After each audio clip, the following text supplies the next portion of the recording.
Welcome back to the show. Got Harrison Gottschling on here. He is on the show from Fairbanks, joining me via Zoom. You just asked before we got on here what's new, and what's new is that the last time you were on here, we used Zencastr. I'm using Zoom now, so that's new. You're now following the rest of the modern world. The Zencastr was pretty nice and it worked, but Zoom is just so much better. Yeah, I mean, it just seems so easy and straightforward, and it's good to go. I mean, it sounds like the audio is always a little bit better too. Yeah, I still can't get past the fact that I thought Skype was going to be the one, and how did Skype miss out on this? Where did Zoom even come from? Good question. Wow. So what's new with you up there in the Fairbanks? Give me a temperature check. Well, the past couple of days down at my house, it's been around minus 15. This morning it was minus 20, but it's warmed up to 0 now today. Other than that, just kind of, surviving here. Just doing the big family thing and hanging out with the kids and trying to get out every now and then. Last week I went out ice fishing for pike for the first time, to target specifically pike, and man, I had one of the funnest times I've had in a very long time fishing. Yeah, that's unbelievable. I wanted to talk to you about that. I've never been ice fishing before, and I wanted to kind of dive in on that. But I wanted to go back just for a second. Like, warmed up to 0. Like, is it hard to get motivated to go out and do stuff when it's that cold? No, not for me. I mean, just in layers, and you get used to it. I mean, if 0 was like the cutoff, or then you'd pretty much be able to do nothing living in Fairbanks. But yeah, minus 20 is about my cutoff for stuff that I want to do for fun. Like I'll go and do stuff that I have to do, like if run out of fuel or whatever in the house, and it's minus 20. It's like, oh well, it's minus 20. Just bundle up, and it's gonna suck for a while. But around 0, it's really not bad at all. Yeah, I know we have talked about this before, where at least you get to see daylight or sunlight. Here we get a lot more of that gray, so our days are longer when it comes to daylight, but we don't see the sun and we don't see the blue sky as much. So it might be a lot warmer here. Today it was in the low 40s, but wet and rainy, that's kind of tough. Yeah, I mean, I don't know how you Southeast guys do it, where it's just wet all year round. I'm not down with that. That doesn't seem like fun. I'd rather take the bitter cold for a month on end. Yeah. So if you do have the bitter cold, you can do things like ice fishing. So talk to me about the program. Like I said, I've never been there. So where are you? First of all, how do you know it's safe? How far out? And how do you choose the part of a lake in order to do this? Are you choosing spots that would be good if you were fishing and it wasn't frozen over? Is that how you choose your spot? Or run me through the basics, sort of getting out there and choosing a spot. Yeah. So pretty much if you're going to go ice fishing, I mean, you need a couple things. You need a rod or something to hold on to the line with a little hook, and something to drill a hole through the ice, an auger. Whether some people do it by hand, but I have a hand-me-down one from the early 90s that my dad lets me use, and it works great. It's just a little Eskimo brand. I think they got bought out by Igloo, but I digress. Yeah, you just need to drill a hole and plop a line down and hope for the best sometimes. But where I go a lot is Quartz Lake. That's down by Delta. It's about an hour away from Fairbanks here. Some family friends of mine have some cabins that we can stay in the summer and the winter. And that's kind of what I started doing, was targeting areas in the winter where I fish in the summertime. And for little stocked lakes like that, it's pretty perfect. It's not hard to catch a fish in a stocked lake. Those things will pretty much eat anything. So the pike is stocked in there? No, where I fished for pike was on a river. Oh, okay. And that was a little bit more of an expedition. Whereas places where I normally go fish, where either it's right around town, in town, or, within an hour of town, those stocked lakes, are great places to take the kids, because, you can either go and chill out in a little ice hut if you have one, with a little buddy heater to warm you up, or they can go back in a cabin, or you can just call it a day after like an hour or two. But those little stock lakes are fun because you just bring a jig and like some shrimp or maybe a little bit of herring, and the stocked salmon that they put in there are just so voracious that a lot of times you have a hard time getting your hook down to the bottom before something bites it if you're in a good spot. So you are at fishing the bottom. Do you do any like action with it? Do you jig it up and down? Do you just kind of let it rest? And what do you do while you wait? So you can, I mean, what you do while you wait is you drink beer. I mean, that's the proper way to ice fish. If you don't have beer, then you're definitely missing out. No, but it depends on what you're targeting. And a lot of times you can either just dead stick it by just leaving it hang out towards the bottom, or you can actively jig and create a better presentation for fish to be more active.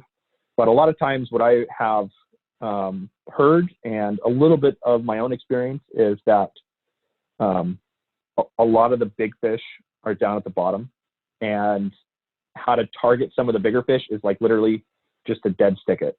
Just leave it alone, sit there, and just wait until, something comes along. And, and then once you start seeing nibbles and little hits and stuff, then you can kind of entice them a little bit by jigging it at the end and setting the hook and bringing them in.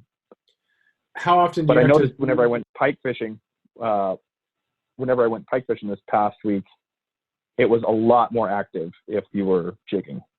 Uh-huh. How often do you move spots? If you're on a lake, even if it is stocked, like, can you just, anywhere you drill your hole, is it going to work out? Or do you have to, like, you drill a hole and then that didn't work very good a couple of days ago, and so I'm going to go drill a new hole in a new spot? Or how often do you move, or do you not move at all? For me, it all depends on the action. For stocked lakes where there's just lots of fish everywhere, pretty much. Generally, for some lakes, they're in kind of a general area. Fish aren't everywhere. They like to hang out along cuts, under the water where the elevation changes underneath the water, or really deep holes, or sometimes they're in the shallows, but they're not everywhere all the time. So you kind of I move around a lot. If I'm fishing an area and I don't get a bite in 10 minutes, I move. Sometimes that can be 20 feet. Sometimes it could be 100, 200 yards. It just all depends on the individual lake and, your experience in fishing those areas before. That would be the benefit of having a powered auger. Oh, absolutely. Yeah. Doing that hand auger thing, I would imagine, I've never even done it, but I think anything past 2 inches would be bullshit. I think it'd just be too much to deal with. How much are you drilling through? About now, it's over a foot in a lot of the bigger lakes. But 18 inches. In the spring, it can get upwards of multiple feet. So, is the fishing any good then, or do people kind of not fish because it's so much more cumbersome to drill through it? Oh, it's not cumbersome at all. I mean, if you have most people have gas powered augers. I mean, I think I've maybe only seen maybe a couple hand augers in my entire life, and most of the ones that I see are like on Instagram, for people like, oh look, I'm ice fishing, I have a hand auger. Ha ha ha. So how long does it take how long does it take to go through 3 feet?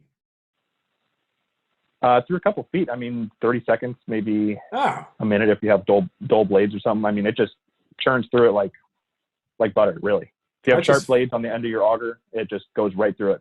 Huh. That's fun for itself. Yeah. So, it definitely gets tiring if you're like bringing an ice house and setting it up and you have to drill like 24 holes or something and, set up a bunch of people, that kind of thing, then it gets a little old. But so you say ice house, is that like the shanties like in Grumpier Old Men, or are they just like little pop-up tent things with that you just put your little buddy in a couple chairs in there? It can be both. A lot of times, some of the bigger lakes like Birch Lake, and I'm not sure about Harding Lake, but I know Quartz Lake, they have ice houses that you can rent for the day, or you can register your own ice house with the state and put it on the lake for the entire season, and then not allow anyone to use it. Just keep it locked up, and no big deal. But for the simplicity of moving around a lot, is just those little pop-up tents. I mean, they go up in less than a minute and they come down in a couple minutes or whatever. And those are easy, and they're non-insulated or whatever, but they only weigh like 30 pounds or something. You can put them in a sled and pull them around, and those little propane buddy heaters are the ticket to Oh yeah. having fun. You know, Yeah. if it's real cold out or you have kids.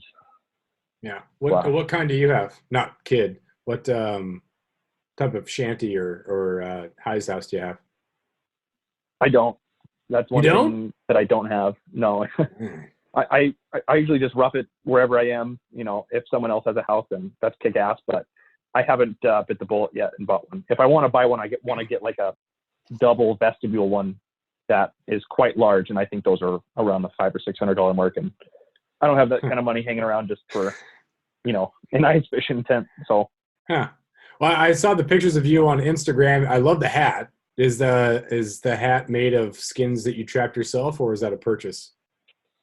No, it was given to me by my father-in-law when he moved out of state. It's a big red fox hat, and I mean, it is just like the fur on it is very, very luscious, and it's super warm. And I got a pretty small head, so it looks a little ridiculous on my head. But it's the only fur hat I had, and it is definitely the warmest hat I own. So if I'm going on longer trips, like skiing or snow machining, I'll take that. Yeah, that thing's legit. And then when I was a kid growing up in Klawock, it wasn't practical, but I always wanted one of those, you know, like Arctic onesies that you just get into the Carhartt and you zip it up. Man, you go from, it just looks fun and great, but it rains so much down here, it wouldn't be very practical. So do you have, is that what you're rolling there? Like what's that gear? Is it all in one thing? What do you got? Yeah, that green abomination I was in. Yeah, Yeah, that's sweet. that's another hand-me-down from my dad. It's called Refrigerware.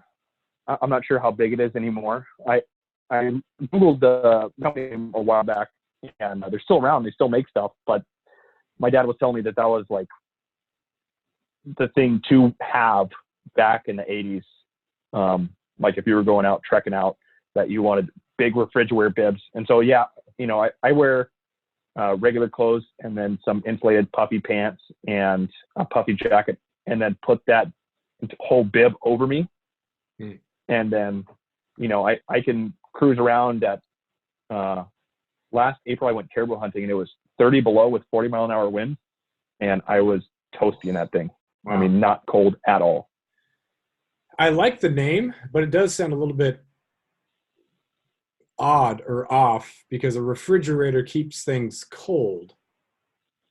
So refrigerator is keeping you warm when it is cold, but I think the name is too cool to worry about stuff like that. Be too technical.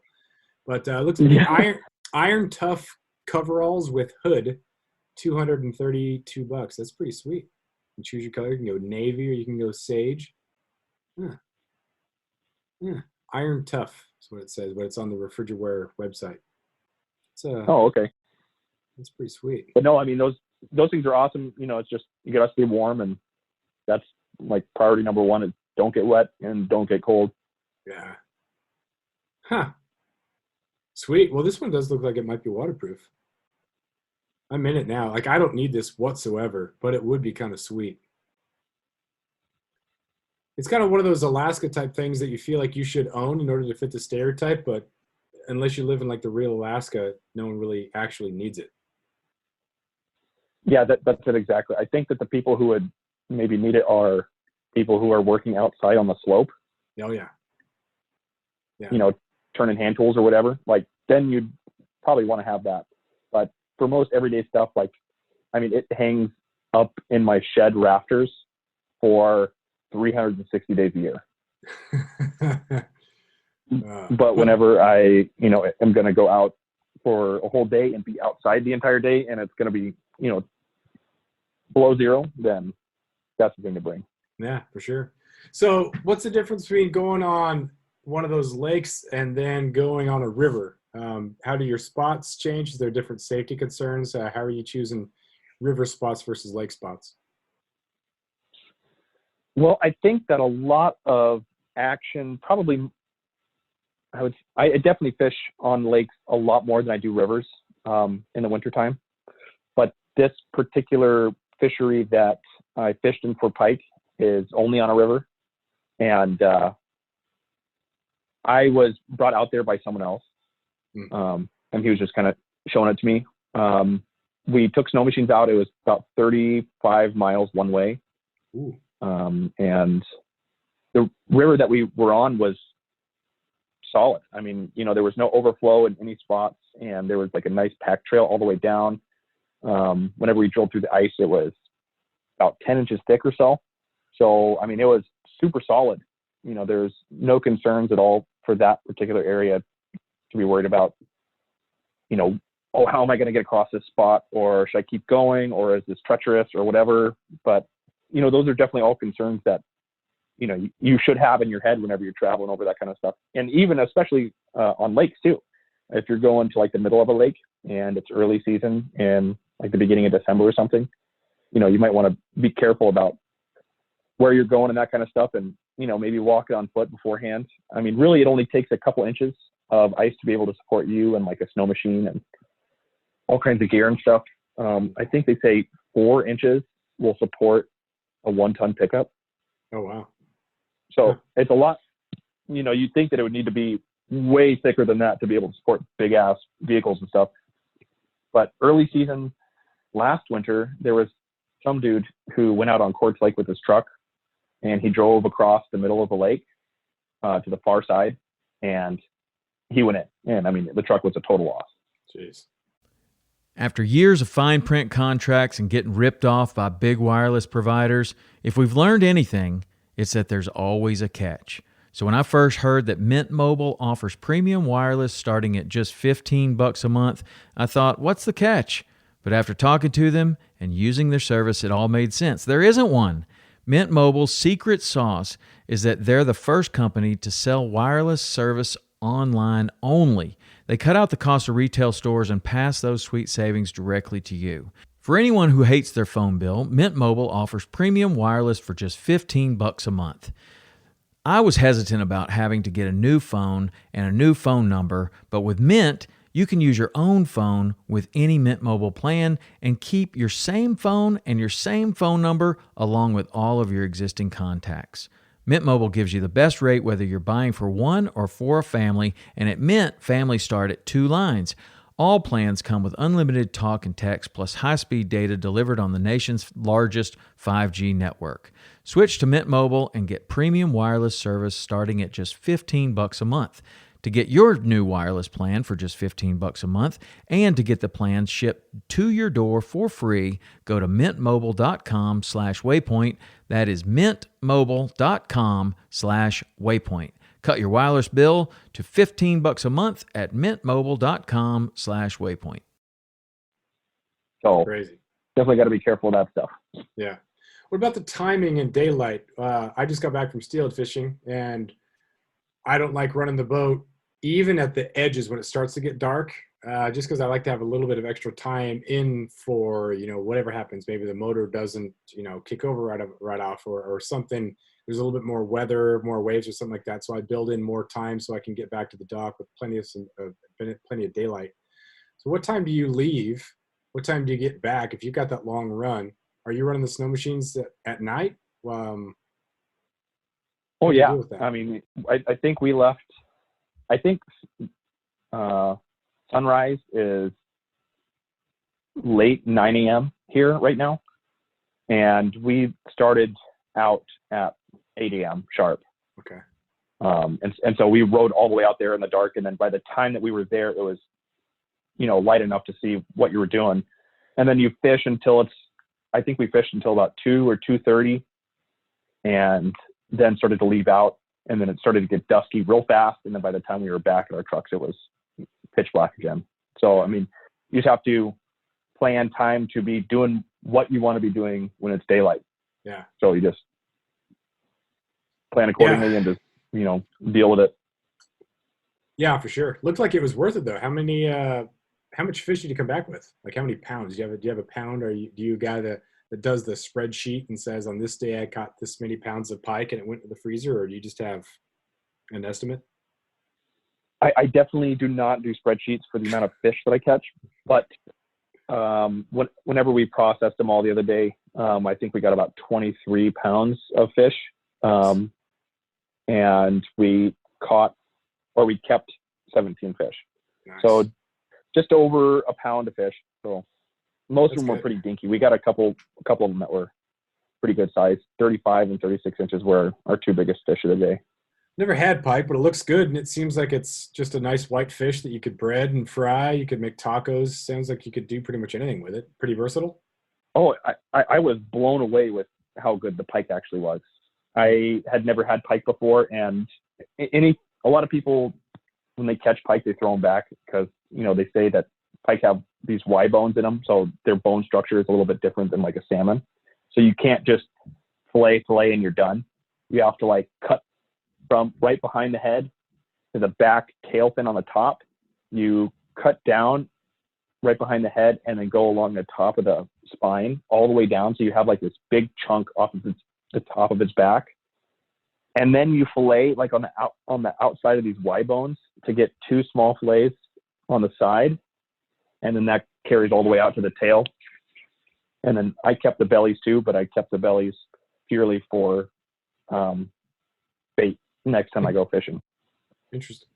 Very interesting. But I breaded them up with, what was real interesting is I used like a coconut milk and apple cider vinegar marinade, and I let the meat soak in that for about an hour, and then breaded it with dried banana chips that I crushed up in a food processor, and then baked that for about 20 minutes.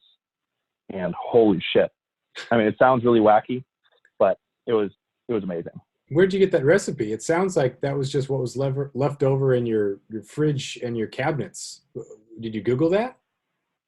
So my buddy's girlfriend has Hashimoto's disease, and so she can't eat a lot of really common foods.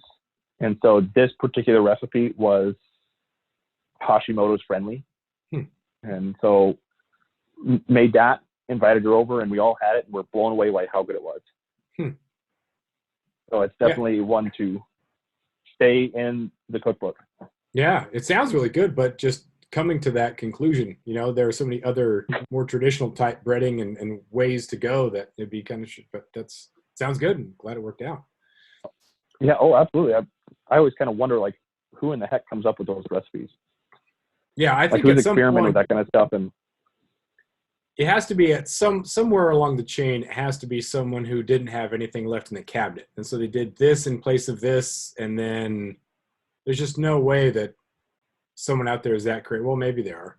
People are a lot more creative than I am, and I give them credit for, I guess. So, yeah, me too. Yeah, that actually sounded like a college recipe. It would not surprise me if it was like a University of Alaska Fairbanks pike menu for people who just lived up there and got a bunch of cheap stuff at Walmart and or Fred Meyer, and then eating fish. Yeah, and away you go. But no, the pike was really good. I am going to pickle some, and I've heard that smoked pike is pretty good too. So I want to try a whole gambit of it. And because I mean, the amount of fish that you can keep on a daily basis is 10, and only 2 of those can be larger than 30 inches. But I mean, if you went at it that way, you could just catch a boatload of pike for a season and just be set all summer. Yeah. If that's what you're into. I'm a big fan of pickled fish. Pickled black cod is really good. Pickled salmon. Like I hate pickles, but man, gosh, I need to figure out how to pickle stuff. I don't want to learn it though, because my buddies have it down and it's so good, and so I don't want to go through that transition period where the first batch I do is so terrible and I ruin some fish. I just want to be good at it, or just get it from my friends, I guess. Yeah, you just got to get his recipe. I mean, it's pretty hard to mess up recipes. Yeah, you'd be surprised, man. What about like pickling? Like there are certain things that if you do wrong, there can be consequences. Is there anything to really keep in mind when it comes to pickling? Oh, I don't know. I've never tried it yet. I have a recipe that a friend gave me that is in a pretty popular wild game cookbook, and I'm going to give that a try and see how good it is. Yeah. Huh. Yeah, I got to find a line on some pickling salt. I don't know where to get that, but maybe Amazon is the ticket for that. Yeah, things like bear, because you have to get it cooked enough to kill a trichinosis. Trichinosis? Is that what's in there? Yeah. Um, so that's just kind of in the back of my head. Like, well, what can I cook with it that's going to taste good? I don't have to, cook the heck out of it and like a steak, but people do other things with it. And I just want to figure out what those things are. I've had some summer sausage with black bread that's been awesome. But again, dealing with the meat that might have some consequences, you want to make sure you get the recipe right and make sure that there's no, if I do this wrong, what are the potential consequences? What have you done with bear? You've done a lot of stuff with bear, right? No, I made some sausage with a mutual friend of ours, Steve, this past fall, which is pretty good. And other than that, I've just been, I didn't keep any of it as like cuts of meat for that reason. Like I don't like well done meat. And so that's the last thing I want to do is chew on a well done piece of bear. Mm-hmm. So I turned it all into burger. And I have a bit of it left, but yeah, it's just something that I just got to deal with. I need a sausage stuffer, but I don't want to buy one. Yeah. And so that's the next big thing to do is to buy a sausage stuffer and then then the sky's the limit at that point. I mean, you can make bratwurst and hot links and whatever the heck else you want with any kind of meat. You don't have to have just bear, but I mean, that's a great way to do a bear. And it's a cool species to hunt in a certain time of year where, there's really not a whole lot else going on. Yeah. Yeah. But again, it's just one of those things where it's just another thing to try and figure out and tackle and get more stuff to fill your shed with or your, cabinet space with more kitchen gadgets like a sausage stuffer and all kinds of crap. So, I mean, it's just another thing to sink time into, which I don't have the motivation to do quite yet. Yeah. Abby's pretty good with that stuff. She did bone broth, bratwurst, and summer sausage for mule deer, which was awesome. She brought some of that stuff up here. She's up here right now. But man, that was awesome. I've never really done that. I've burgered, I've roasted, I've steaked, but I've never done anything exotic like summer sausage or bone broth or bratwurst. But man, they're so stinking good. Yeah, that's what we do every time we get an animal. Is I keep the bones for bone broth always, and my wife loves to make it, and then we reduce it and distill it down, and then we put it into ice cubes and freeze them, and then put them in giant bags, so that anytime we're doing like a soup, you just get a handful of those cubes, throw them in there, they melt. It's easy.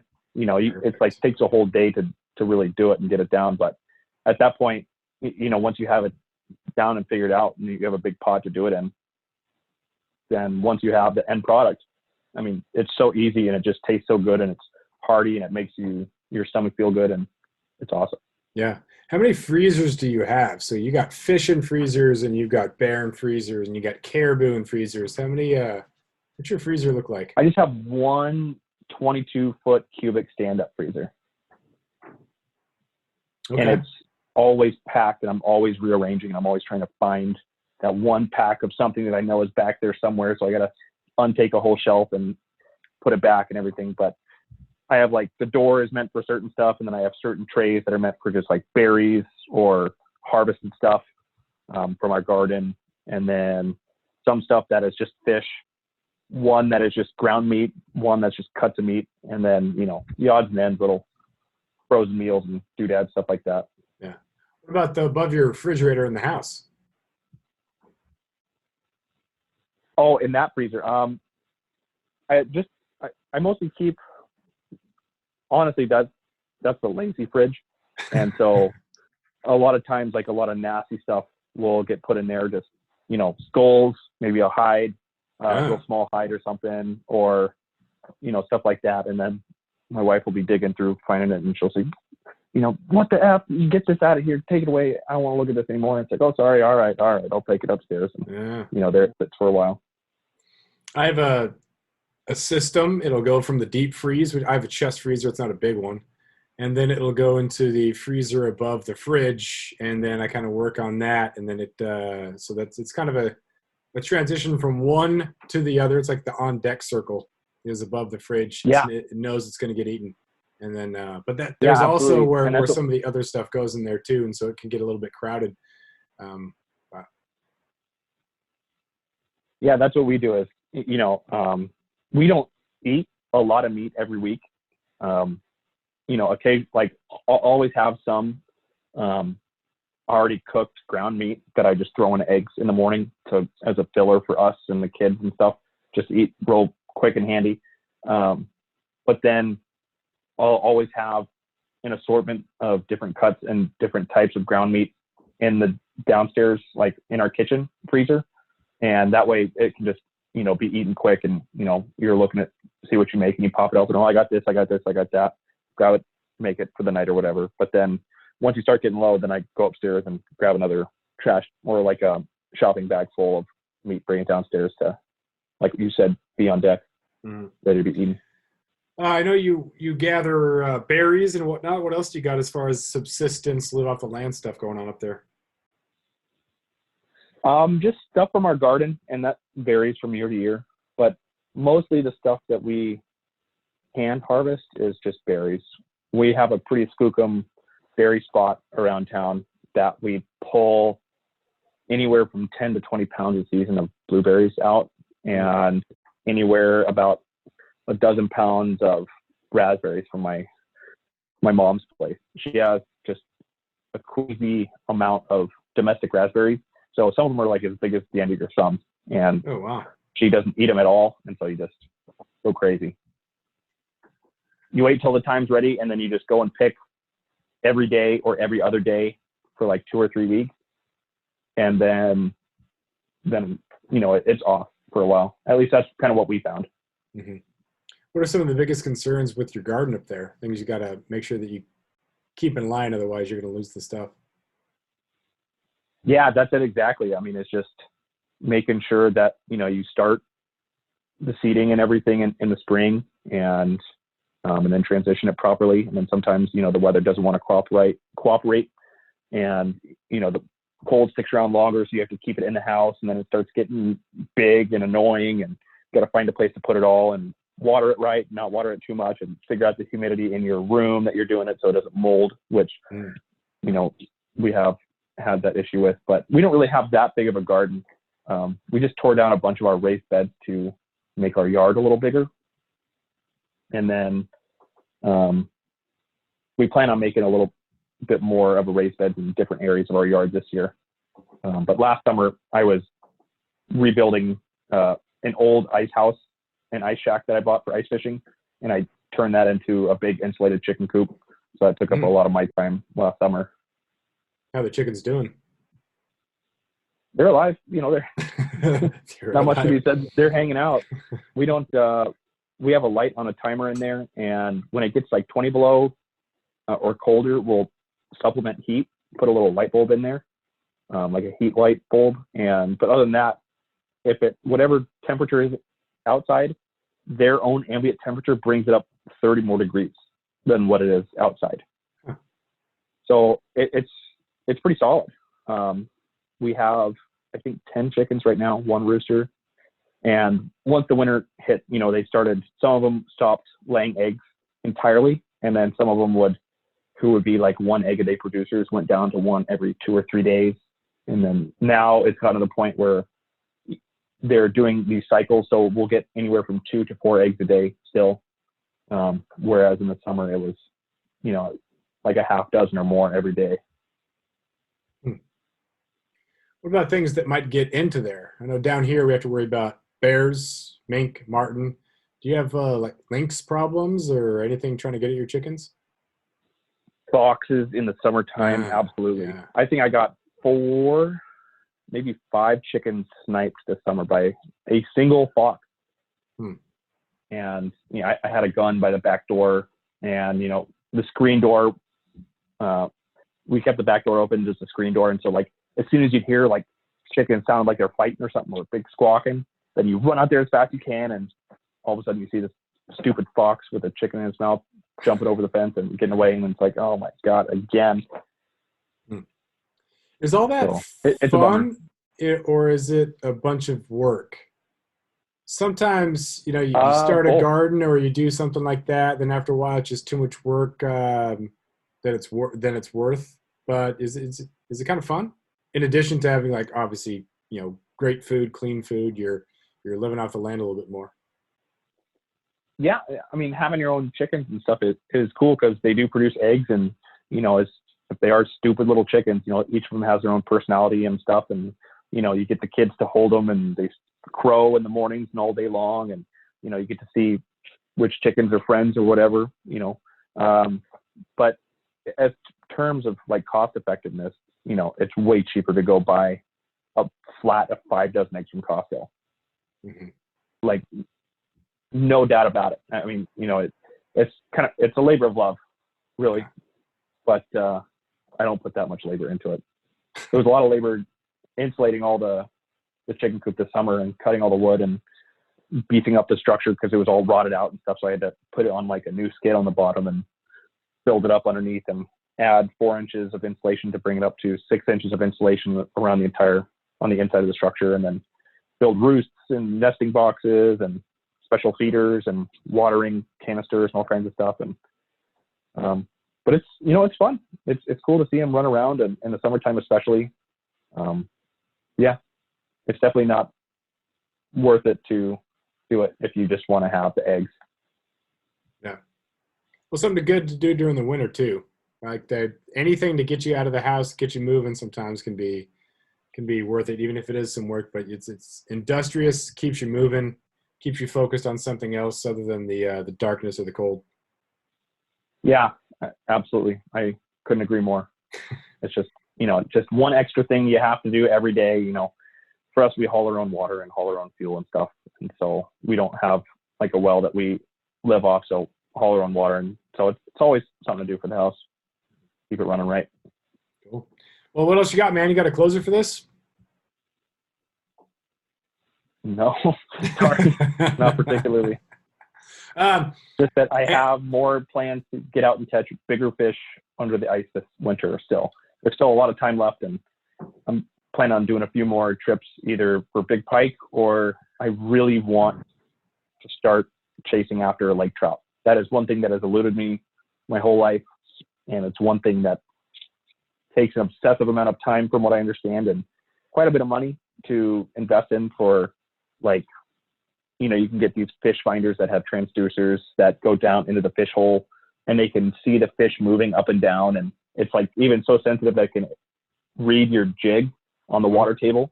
And so you can see where the fish are, and you can reel up your jig or your lure to the fish themselves to be able to put it in front of their face. And that's something I really want to do, especially now that I finally got a snow machine after not having one forever. So maybe that's the question. Outside of either having a friend with a power auger or yourself having one, what would be the most important piece of ice fishing equipment? Beer. How did I know you were going to say that? I don't know. I mean, you just got to have, fun while you're out there. And I think the snow machine thing really opens up a whole lot of new territory, though.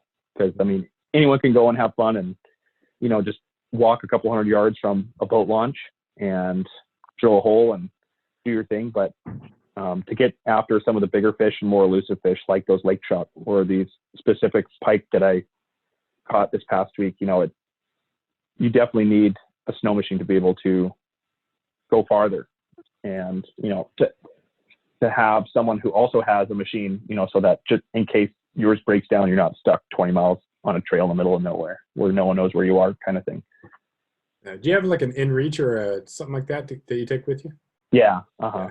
Yeah. I have one of those inReach Explorers that I activate it for the winter months too, the fall and the winter, just because I am doing more snow machining stuff and going out and doing hunting, whatever. I'm actually going on a caribou hunt here in a few days. Yeah, nice. So the inReach is a must. Is that same caribou hunt you were trying to get me to come up for the Christmas break? Yeah, it's still open. Still not too late for you to come up here. Is it going to be open in March? It closes, I think, in the middle of March or the end of March, if the quota has not been met, which it doesn't look like the quota will be met by that time. Well, I'm currently looking for potential March activities for spring break. So maybe we'll I could ponder that a little bit, but we'll see. Heck yeah. Invitation's open. You get up here, I'll take you out. Sweet. All right, man. Well, I'll think about that. We'll see. I'm sure that we'll be talking back and forth, man. Thanks for being on here. I always appreciate it. And take care and stay warm. It was fun. Take care, man. See ya.